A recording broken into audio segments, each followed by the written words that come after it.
ایک چھوٹا سا عمل جو حدیث مبارکہ میں نماز کے انتظار میں بیٹھے ہوئے، نماز کے لیے جاتے ہوئے یا نماز ادا کرتے ہوئے کوئی اس عمل کو کرے گا تو وہ عمل مکروہ تحریمی ہے، حرام ہے۔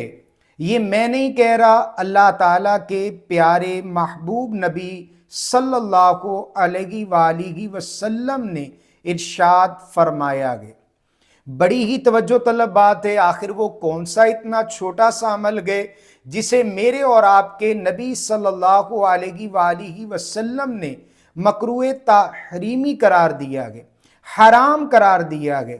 آقا کریم علیہ السلام نے منع فرمایا ہے۔ آپ دیکھیں عموماً ایسے ہوتا ہے جب ہم نماز کے انتظار میں بیٹھے ہوں یا نماز کے لیے جا رہے ہوں یا نماز کے دوران کچھ لوگ اپنی انگلیوں کو چٹکتے ہیں۔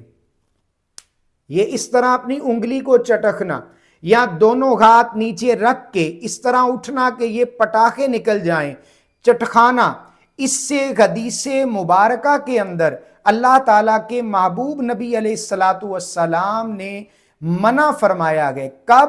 جب آپ نماز کے لیے جا رہے ہوں، جب آپ نماز کے انتظار میں بیٹھے ہوئے ہوں، جب آپ نماز ادا کر رہے ہوں۔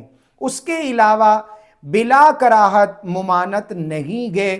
بعض احباب نے اس کو مکروہ لکھا گئے، لیکن فقہاء کرام نے فرمایا گئے اگر کسی کو نماز کی طرف جاتے ہوئے یا نماز کے دوران یا نماز کے علاوہ جو وقت اس نے مسجد میں گزارا گئے، اس میں جو نماز کا ڈیوریشن ہے سارا، اس میں اگر ایسا عمل کرے گا مکروہ تحریمی گئے، اور اگر بعد میں کوئی ایسا کرے گا تو منع نہیں گئے، بالکل جائز ہے۔ اگر اس سے اس عمل سے راحت ملتی ہے، کچھ سکون مل جاتا ہے، منع نہیں گئے۔